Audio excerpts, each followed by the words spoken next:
The usual Subnautica experience contains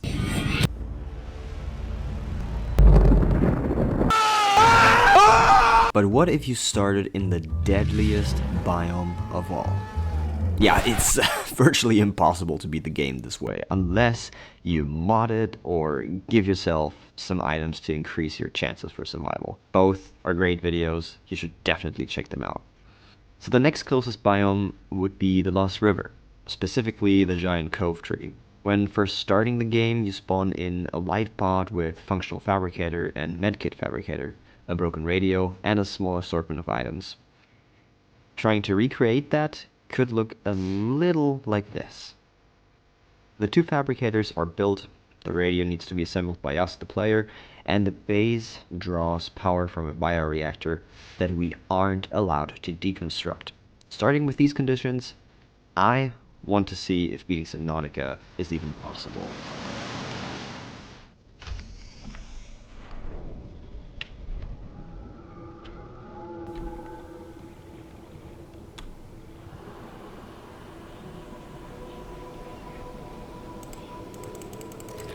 Alien life forms may have unexpected applications.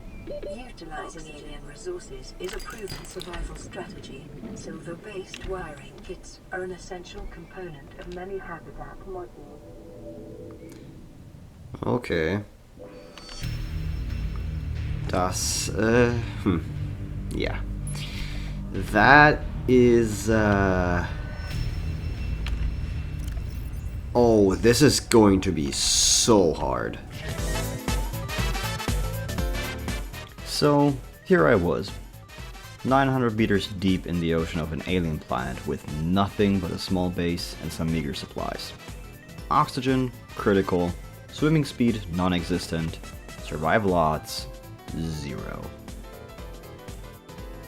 Fortunately, after only 5 minutes of trial and error, I remembered that bladderfish give a lot of oxygen upon consumption. Naturally, I started hunting for bladderfish. After collecting quite a few, I just tried my luck. Okay, you know what? I will try. I will try with the fish that we have. And it did not disappoint. Yes! We got 1 titanium. Do I want to stay for more? Yes, I will. Of course, greedy as I am in video games, I pushed my luck a little bit too far. What? Oh no. But that didn't matter. This challenge was possible.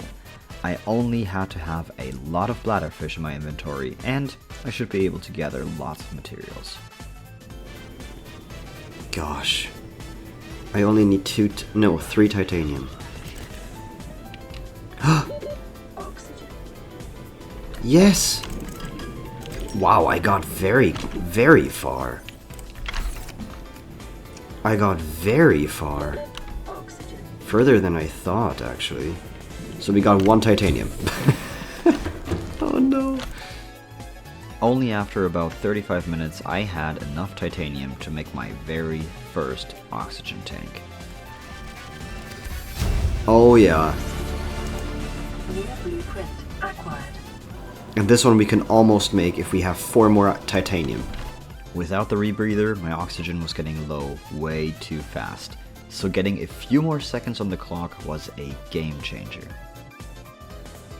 At some point I realized that I only kept 1 new item each time I died, and that entering the base saved my current inventory. That made the entire thing much more bearable, as I didn't necessarily have to always store stuff in my base. Yes, that is something that I just realized through this gameplay. Yes, I have played this game several times before. Yes, I did feel like a noob. Using my method of collecting bladderfish for oxygen, gathering resources, dying, and repeating, I slowly gathered everything I needed for another oxygen tank. Having even more air now, I started exploring. Unfortunately, I didn't have enough bladderfish to make it back, but I was seriously hyped. If I could make it this far in this cave, then I should be able to make it to the surface as well. And not even 10 minutes later, I had all the materials to upgrade one of my tanks.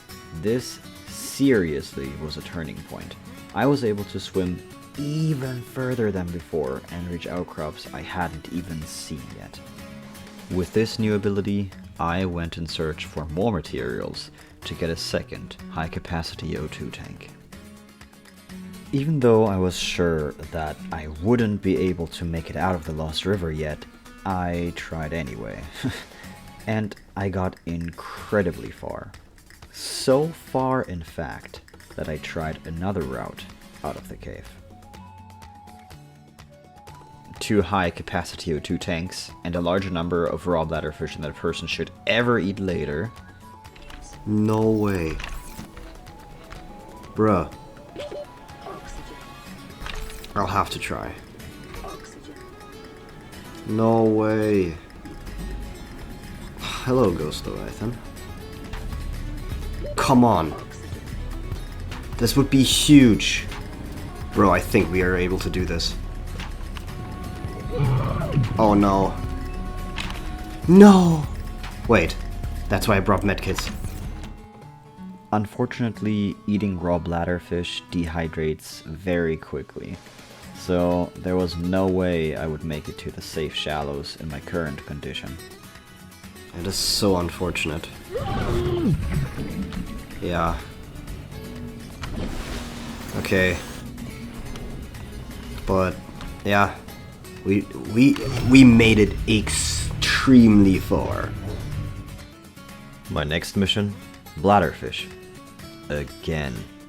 But this time, I made sure to have enough water on me to not die of dehydration again. Having prepared and pinning all the recipes I'd have to make to start progressing further, I tried reaching the safe shallows a second time. Come on, come on, come on.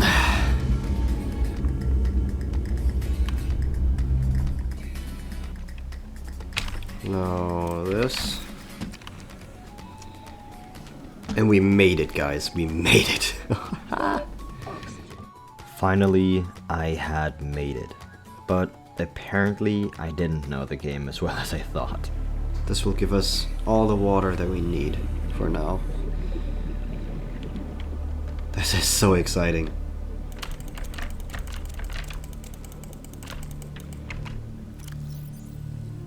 What? What? This does not give us water? No. Creepvine seed clusters don't give water in this game. They only do in below zero. I will literally have to swim to the Aurora.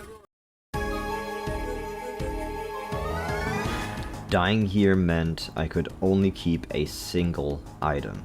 That wouldn't cut it. And to all those saying use your life pod to save your inventory, I made the executive decision to not use the life pod. The whole point of this challenge was to simulate crashing in the Lost River, so technically there was no life pod in Ba Sing Se. Oh, this is so much harder than I thought. I dropped all new items except some scrap and made a third oxygen tank after dying. Then I went back to the basics, yet again. This video took ages to make, by the way, so I'd really appreciate it if you subscribed and liked the video, if you've been enjoying it so far. For my next attempt, I barely had enough bladderfish on me, but at least the water situation looked good. I grabbed as many materials as I could hold, and with a full inventory, I made it back to the Lost River. Or, I at least tried. All of my stuff will drop into the brine if I'm not careful.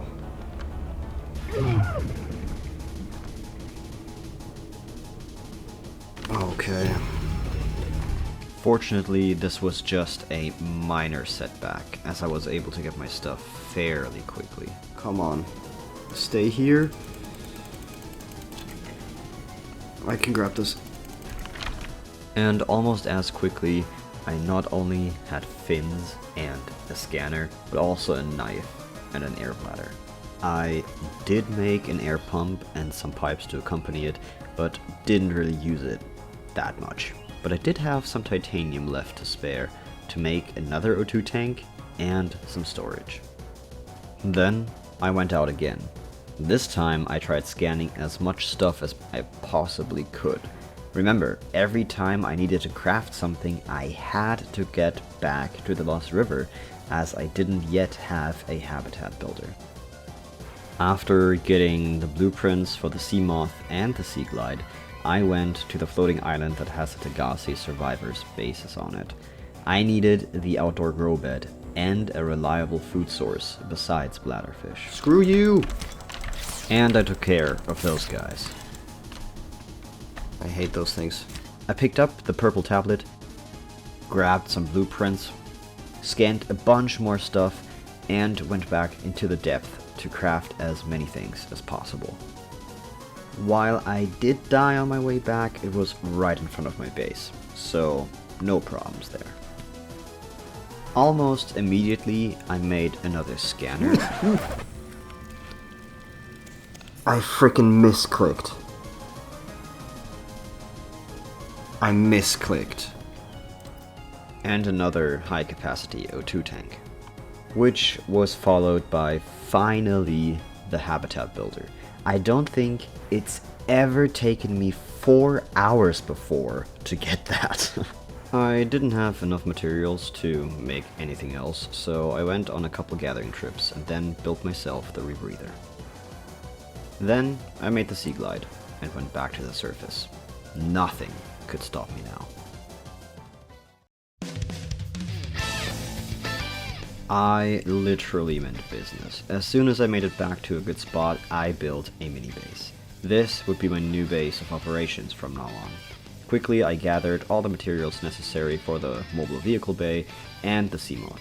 To be honest, from here, it was pretty much smooth sailing. Sure, it took a while until I had everything together, but it was so much easier now that I could craft near the surface. With the Seamoth acquired, I made the radiation suit, the repair tool, and built a radio. All the clocked up messages in the system flooded my PDA, and I went everywhere I thought was important. But not before making myself the propulsion cannon. I would need that for the Aurora. One trip back to the Lost River, and I also had myself a laser cutter. The next stop was the Aurora. Usually a Reaper patrols this area, but this time he wasn't interested. So I smoothly made my way through the huge shipwreck and grabbed everything that wasn't bolted to the floor. Until I ran out of inventory space, of course. On my way back, I scanned some more blueprints, and then made a beacon for my base. You do not want to know how long I had been searching for it until that point. I then explored some more, built the Neptune launch platform, modification station, and Neptune gantry. Then I built the scanner room. During my long exploration sessions, I hadn't found one crucial thing, the vehicle upgrade console. Without it, I wouldn't be able to make it very far in the lava zone, and I would need it to make the prawn suit drill arm, as you'll see later. I made yet another trip back to the Lost River, this time for gel sacks. By the way, I did so much more exploring than I'm showing in this video. I have roughly 17 hours of raw footage, so if you're interested, I might post a link to it in my Discord. It'll be mostly unedited, of course. The link to my Discord you will find in the description below. After constructing the Neptune boosters and my trusty prawn suit, I went out to search for the drill arm. I even found parts of the grappling arm that I was desperately looking for in my previous playthrough. Yes! Lots of exploring later. Wait, I still need blueprints for the Cyclops, which can be found right here. They can be found right here. I know it is risky, but they are found right here. Yeah, I made my way to the back of the Aurora and collected the last missing blueprints for the Cyclops. And surprisingly, no Reapers tried to rip the flesh off my bones. After even more exploring, resource gathering, and scanning, I went out to collect Stalker Teeth. I never had a single playthrough in which I found enough on my own, so I had to use the scanner room for help. With enough teeth acquired, it was time to pull out the big guns. I stored my prawn inside the Cyclops and equipped the engine efficiency module I had found in the Aurora. And after basically moving everything into my new mobile base, I left for one last trip before entering the lava zone. I visited the reinforcement platform and grabbed all the materials I thought necessary. Oh, and watched the sunbeam explode, of course. Set thrusters to full.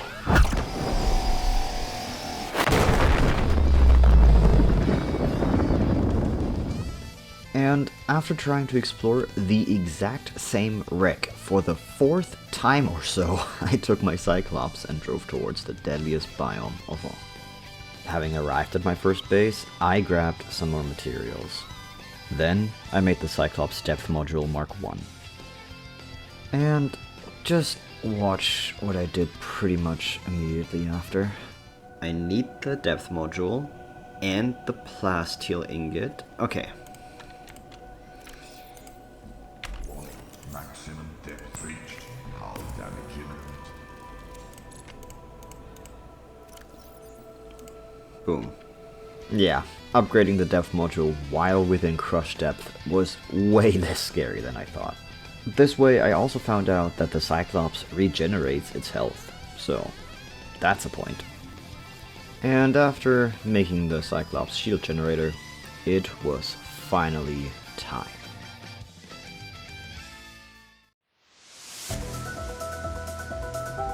The lava zone was no joke. It really does not matter if you're in hardcore mode or not, this biome is stressful. It took me several tries until finally finding the entrance to the lava castle, and the sea dragon was more aggressive than ever. I grabbed all the kyanite I thought I needed, took a quick detour to fill up my food and water, and picked up every single ion cube, as I had since the beginning.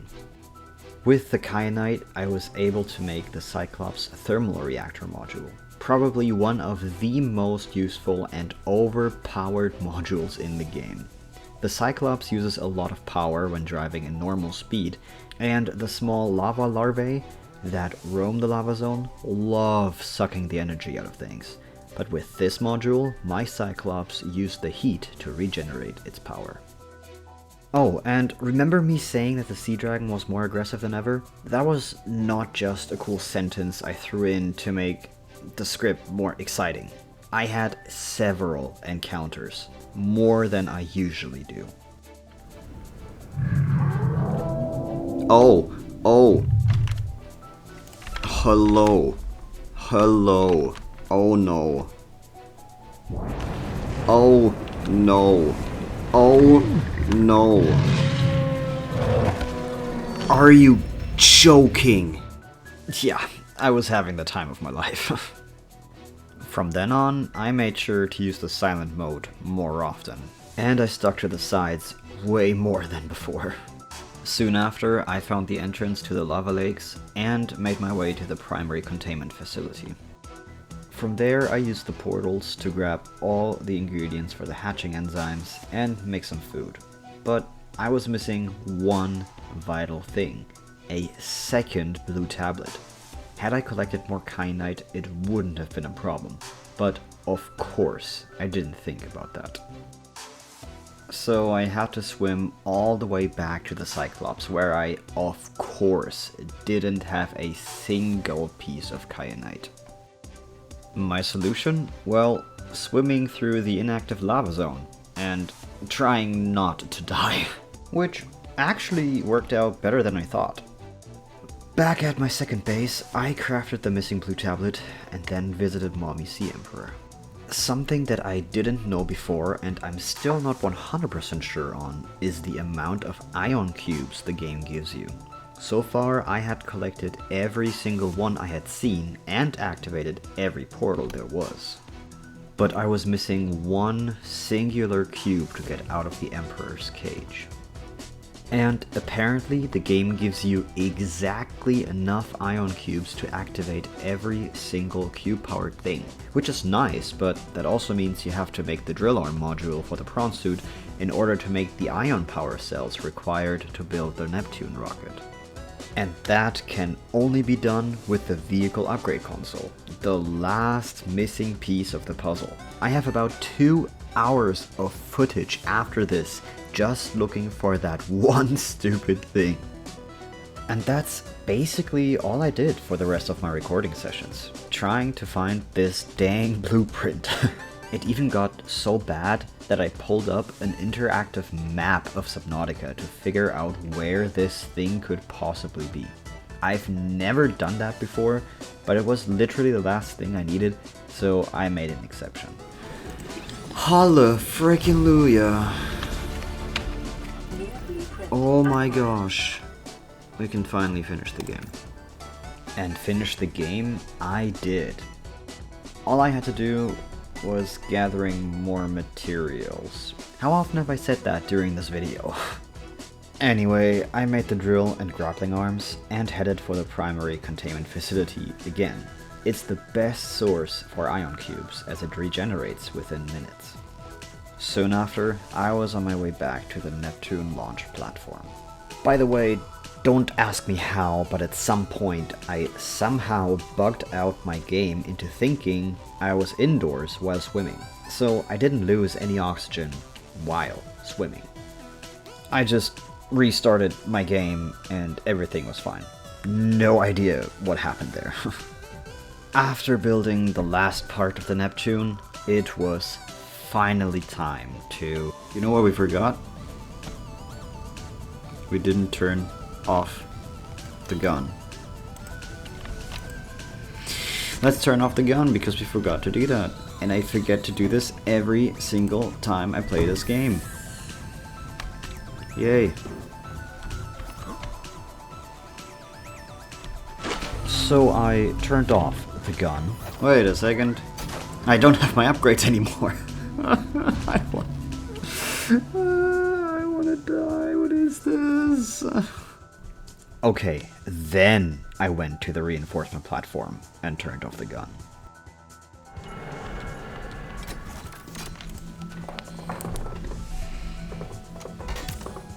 No, my prawn? Well, and everything else is history. Thank you so much for watching. Again, this video took a long time to make, so if you enjoyed it, I would greatly appreciate it if you left a like on the video. And if you aren't a subscriber yet and are interested in more, please consider subscribing. It's free, makes me very happy, and you can always change your mind. With that being said, I hope you had as much fun as I did, and I will see you in the next video.